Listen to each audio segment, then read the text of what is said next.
Hey there.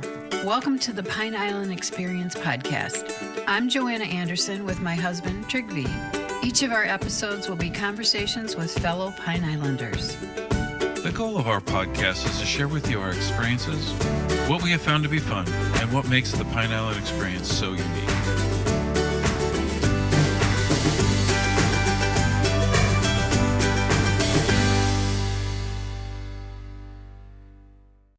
My dad teaching me the way, you learn how to wash dishes first. If you can mop the floor and wash dishes, then maybe you can cook.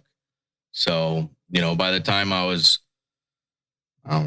15, 16, I would say, I was cooking on the line, with the guys and stuff like that. Lunchtimes on the weekends, whenever I could get in there, just something that I love to do. You just heard from Chef Reid Freeman, the owner of the new restaurant, Street Eatz and Ale, located in the center at 5508 Avenue A, Bokeelia. Chef Reid is a Florida native who grew up in our island area. When you listen to him, you'll hear his passion for cooking and love of easy style, great food, and ice cold beers. After Hurricane Ian, Reid brought his menu to Pine Island. His new restaurant fulfills his dream of being in an old Florida and keeping it simple. And now, here's Reid. Well, welcome, Reid. Thank you for joining us on the Pine Island podcast. Good morning. How are you guys? Good. After Hurricane Ian destroyed the restaurant, you quickly set up a food truck. And then you purchased a building that was up El Pollo Rico. And Street Eatz and Ale is now open, which you accomplished in under 2 months. Congratulations. Thank you very much.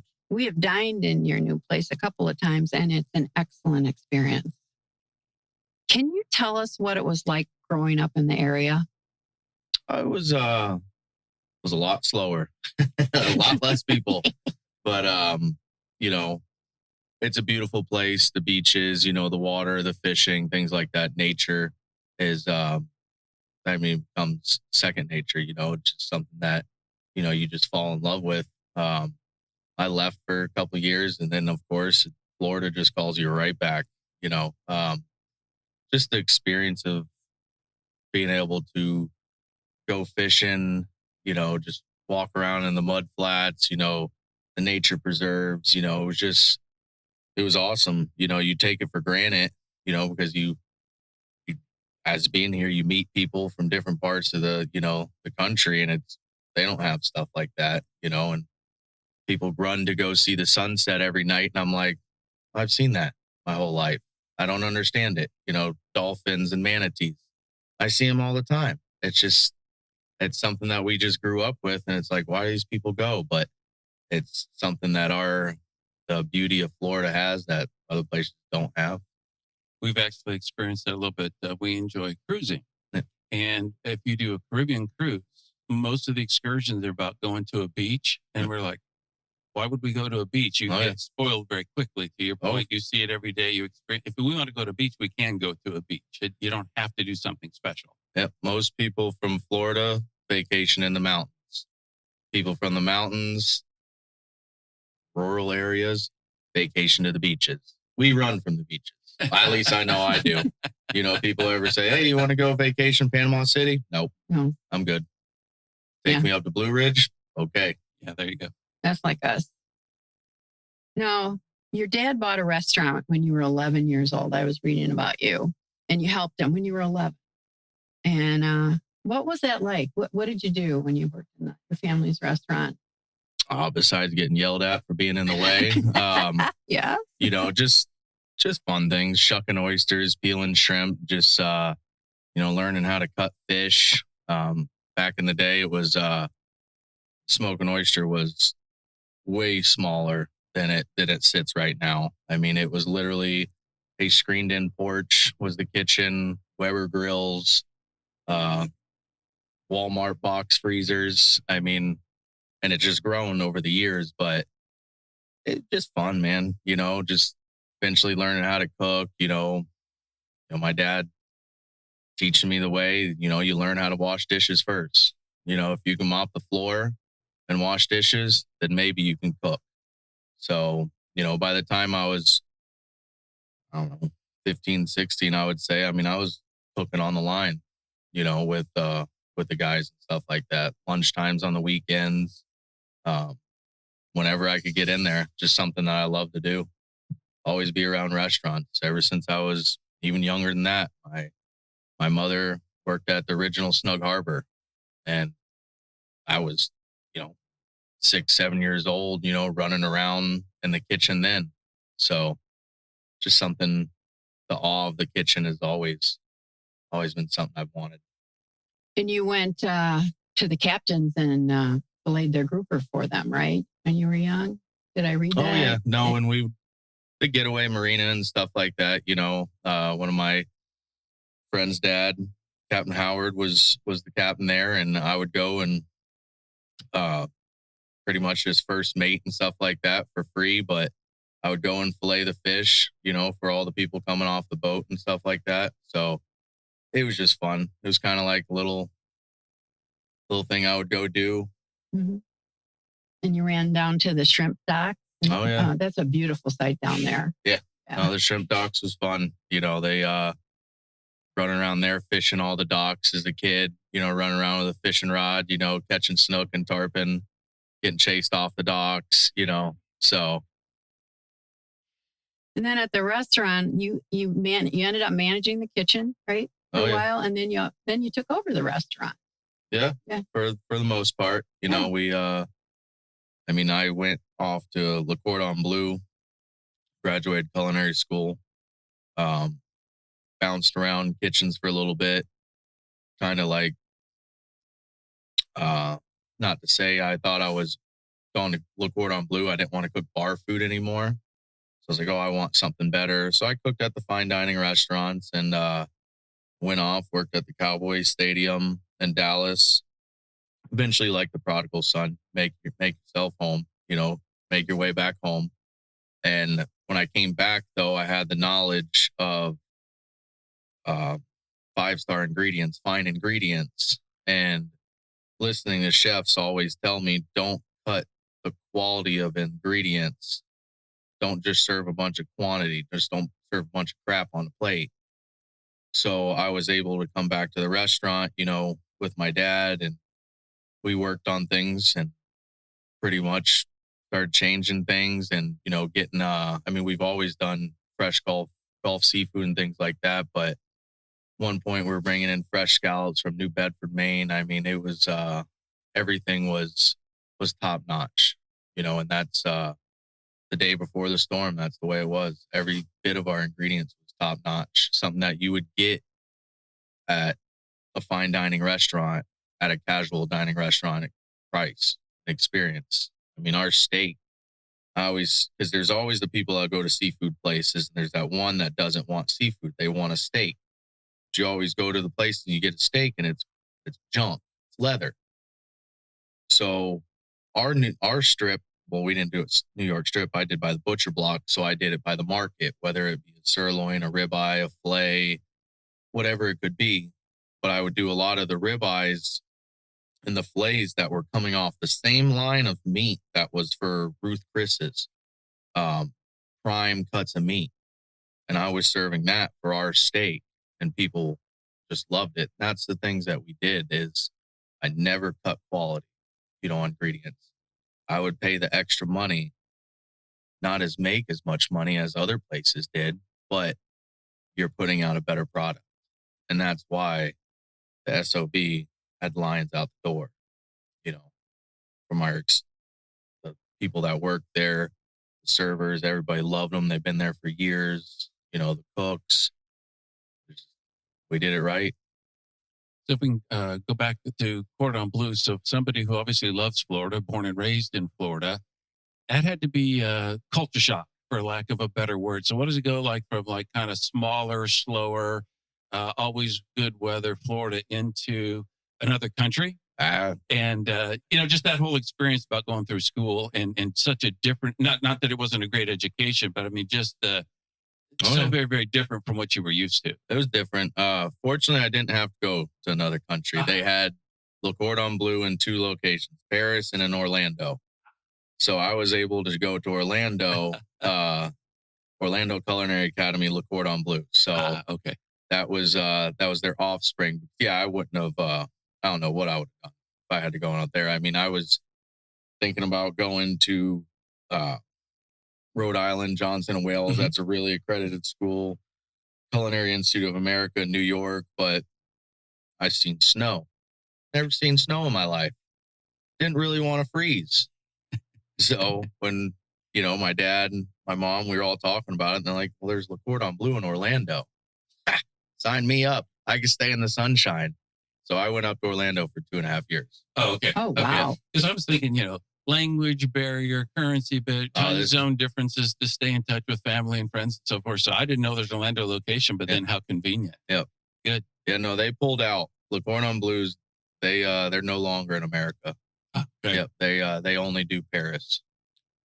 So out of that time there, if you could pick 2 or 3 things that still are with you, I mean, obviously they taught you a bunch of skills, but like maybe, lessons about food and restaurants and how to cook it and keep people happy kinds of stuff that, you look back now and you say, yeah, that's something that they ingrained in me.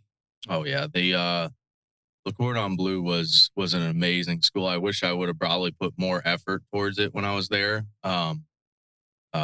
Really in baking. Didn't never care for baking. Mhm. I was always short order line cook, give me a saute pan, fire, a knife, I'm good to go.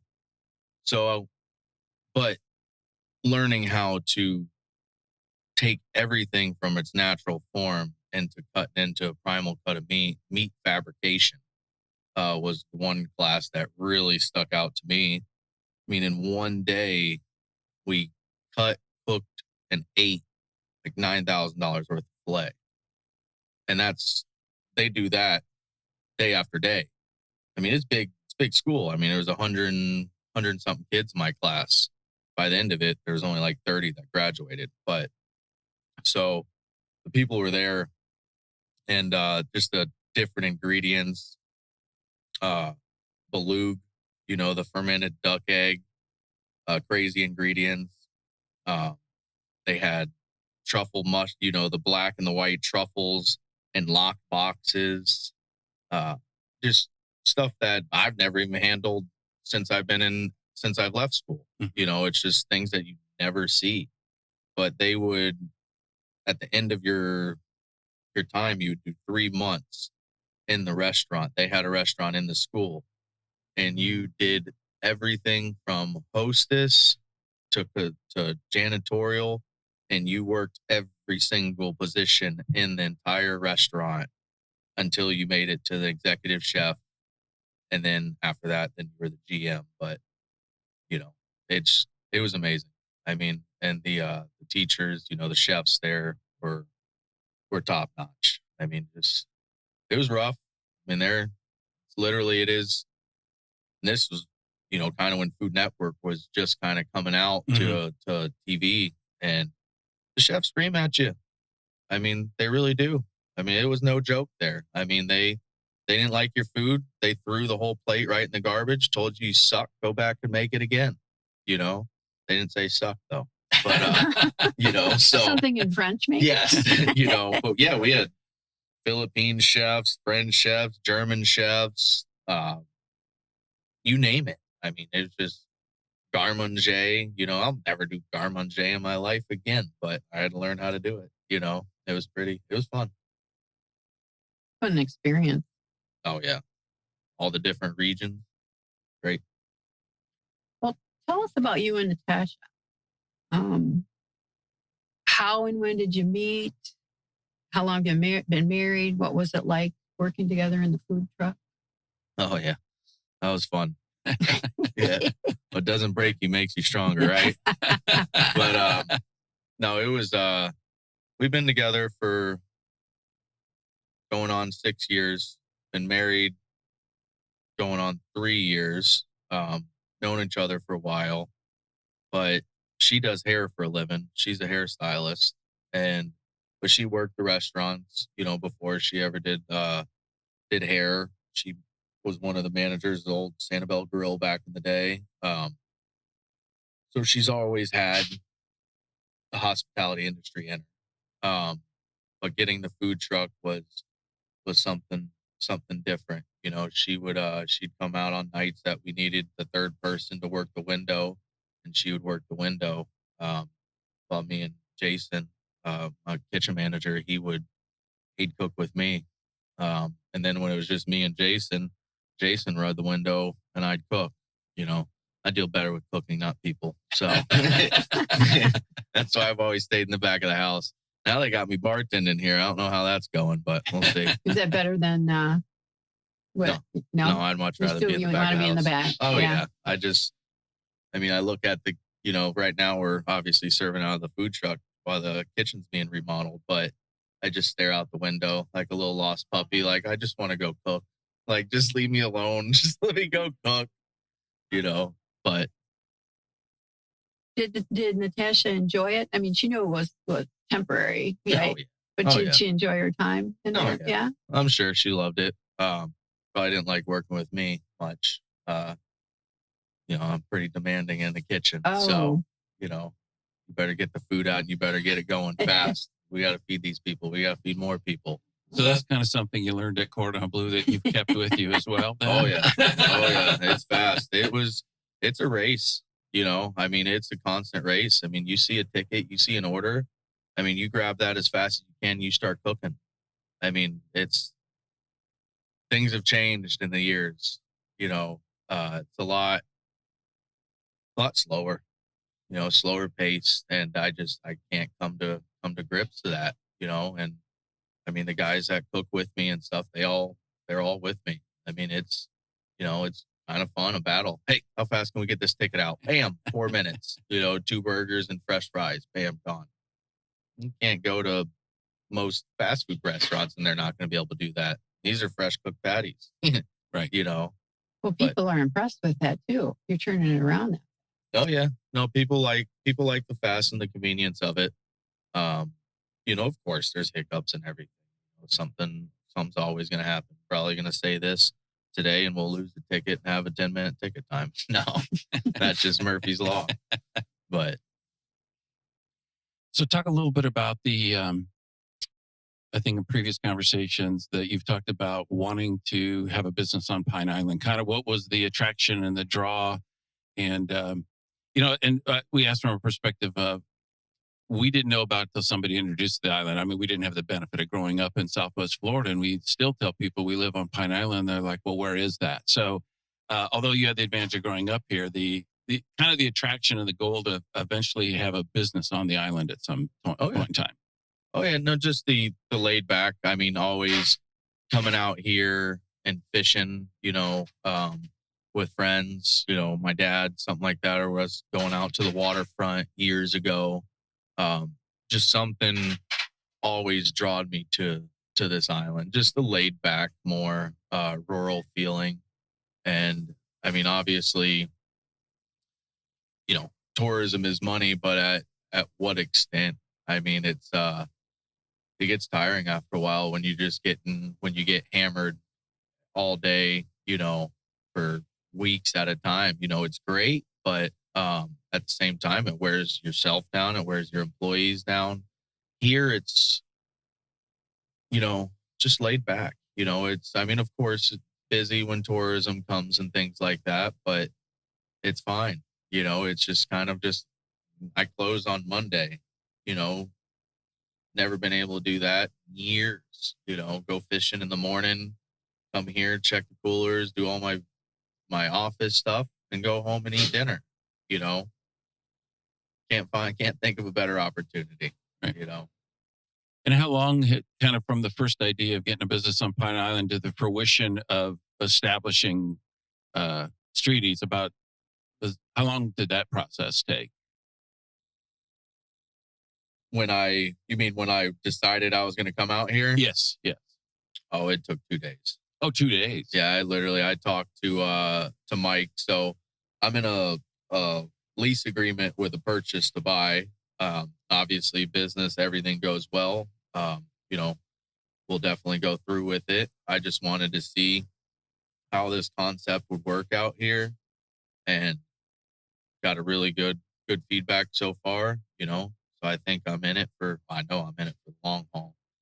but yeah, when I ran into Mike and he had told me about the building, that he had closed his restaurant. He was gonna lease it out or sell it, and talked to him one Saturday. And I think on Monday I came out, looked at the building with him, and didn't flood, no damage.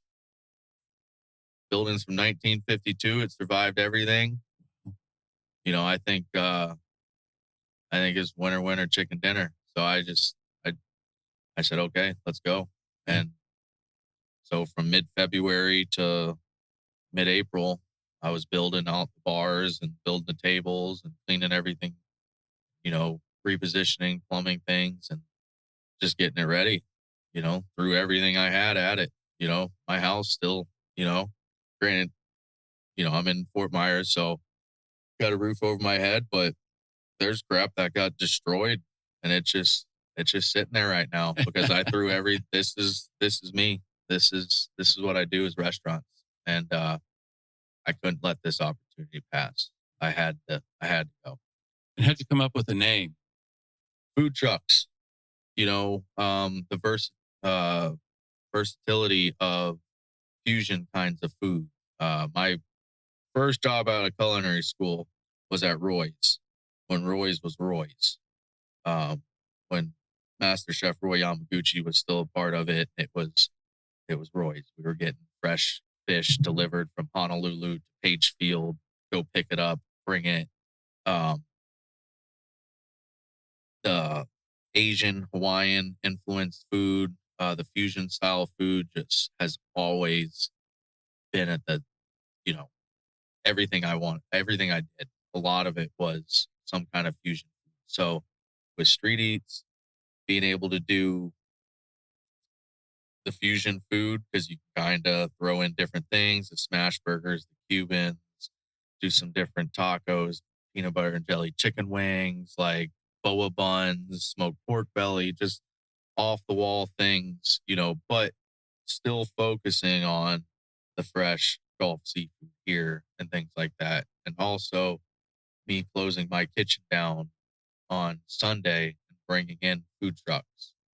So to where I'm basically just like a brewery. I serve drinks and AC, for people to come to another food truck, a different flair of food, and be able to enjoy it. Come sit inside, eat their food, drink inside, have a good time. What any other, like, obviously that I would assume that concept gives you the ability to have flexibility in the menu, but do you have any short-term or intermediate plans about any kind of expansion, or you're staying with what you're doing with right now? I mean, you said you're getting good feedback. Oh yeah. So are you it seems like you'd be a person that, you're satisfied, but you're always driving for more and kinds of things. Oh yeah. No, I get too big in my own head really fast, and then I gotta taper myself back and tell myself I only have 70 seats in here. Mm-hmm. I have a shoebox for a kitchen. The food truck's a bigger kitchen than what's inside this restaurant. And that's an 18-foot kitchen. That's only 13 feet in there. So, wow. Okay. I want to go big, but I'm, as in food wise, but I'm going to taper it back. Right. Okay. To what I know we can do here at a good value, good quality, and being able to get people in and out if they want to go fast. Mm-hmm. But also if they want to sit in here and drink beer and bull crap and eat a couple appetizers and eat a smash burger, that's what we're here for too. Yeah. But yeah, everything is going to be geared towards the self-service, old barbecue shacks, the old school, lazy, to where you go up to the service bar, everything's going to be on trays. The paper boats like you would get at, at a street vendor, okay. and where everything's throwaway, plastic, silverware. When I do the bar steak, when I bring inside the kitchen, I'll have a bar steak. I'll give you a good knife with that, but plastic fork and a knife, just keeping it simple. My whole thing on this is low overhead, Mm-hmm. easier concept. The guys, girls that work with us, it's endless opportunities. I mean, it could work really well. We got to work hard. We have to work hard for the day, but at the end of the day, we do a good job, it's going to show. Everybody's going to be able to make some good money. Um, that's really just my concept to it. Is easier, lower overhead. Being able to pass on the savings of lower overhead to the prices on the menu. My happy hour prices, 3 to 6 o'clock daily, taking $1 off domestics, imports, and wine. You get a draft of domestic beer for $2. Can't go anywhere unless you're a member of the Moose and the VFW, Right. which 99% of the people are out here. But so it's just the value. I wanted that little neighborhood bar. Somebody can come in, just feel like they're at home. So maybe you'll have people start yelling Norm a la Cheers or something. Oh, yeah. Yeah. It is kind of a small community. Oh, yeah, it is. Do you get much time off running a restaurant, particularly getting one going, kind of the stage you're in now? No. I didn't think so. No, you sleep when you die. It's being a chef, you're married, even being a restaurant guy. And I give full credit to my father. My dad missed a lot of things while I was growing up, baseball, football, because he was at the restaurant 7 days a week. That's all we had. If you don't have a restaurant, he can't put food on the table. He couldn't keep the roof over his head. And he, sacrificed. And as I got older, I didn't understand it. I wanted days off. I wanted the weekends off, like my buddies that worked the 9 to 5 jobs. And something clicked somewhere around 30 years old. My dad said I'd get smarter at 30. Can never believe him, but it clicked, and I realized, I was like, this is an everyday job. If you want to be successful in the restaurant, you have to be here every day until you get a crew around you that you can depend on. They're loyal, and you know that they're treating it as their own. You're not here. That takes time. Mm-hmm. I'm fortunate. Kara and Jason, they worked with me for 6 years. God forbid, if anything ever happened, I know I could step away, even right now, being over in month open, and they would treat it as their own. And so no, I mean, even though I'm closed on Monday, I'm here for 6 hours, orders, steam mopping the floor, bathrooms, food orders, getting with fish purveyors, clear water, beer, you name it. So I'm here usually from 8:30 in the morning till 10 o'clock at night, 11 o'clock on the weekends. But it's something I've always done. It's, as a chef, you don't have weekends off. You don't get holidays. There's none of that stuff. Yeah, I think that's something that the average person doesn't think about. For instance, like we just sit at home and maybe say, hey, let's go out to dinner. Well, that means somebody's got to be there and have done all that prep work that you're talking about. Then they've got to have the staff there to cook and serve. And then somebody's got to clean up after we walk out of the building. So, as much as you enjoy going to restaurants, I think it's interesting insight to find out that there's so much more than just sitting down at the table and ordering what you care to eat or drink. There's all the glitz and glamour that sitting on the other side of the bar, it looks great. Mm-hmm. I say, my dad said it forever, I'd have the best job in the world if it wasn't for employees and customers, because they can make and break your day. But everybody just sits across the bar and they see that register open 100 times throughout the day. They just think you're making money hand over fist. And they don't look in, they don't realize what really goes on to keep a restaurant going, to open every single day. They just don't realize. And people that have pensions, firemen and police, they think it's a great idea. Let's go open a neighborhood bar. They're back to work, Walmart greeter, because you lose your ass quick. You can. I know at one point in time, I think was the number one failing small business in America. Somebody cooks at home and somebody says, "Oh, that's a really great food. Yeah. I enjoyed how you cooked that." It's much different when what you do for your family versus what you have to do for the general public. Oh yeah. Completely different ball. And plus, there's no real health codes when you're cooking at the house. No, you don't got to pay for general liability. You don't got to pay for food insurance. You don't got to pay for pest service and everything else that goes into it. I mean, the overhead on a day of a restaurant will shock most people. Mm-hmm. You know, like there's no way. Yeah. Or the payroll, you know, payroll. I mean, it's unreal. So, you know, thanks for voting for raising the minimum wage. No. No, but it goes back to what you spoke about earlier. It talks about that really, I think the passion and the drive that you have to have. And I mean, as much as you were teasing, you know, you just want to be back cooking for people. I mean, that's your satisfaction. And those are, I guess, necessary evils in order to achieve that. You have to love it. You either have to love kitchens or you have to love the bar. But unfortunately, if you love the bar more than the kitchens, you might drink away your profits. But, you know, you have to know how to cook.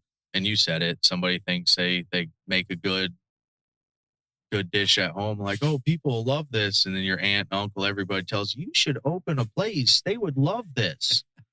Yeah. There goes Susan, you know, bankrupt, you know, 3 years later. I mean, it's tough. Yeah.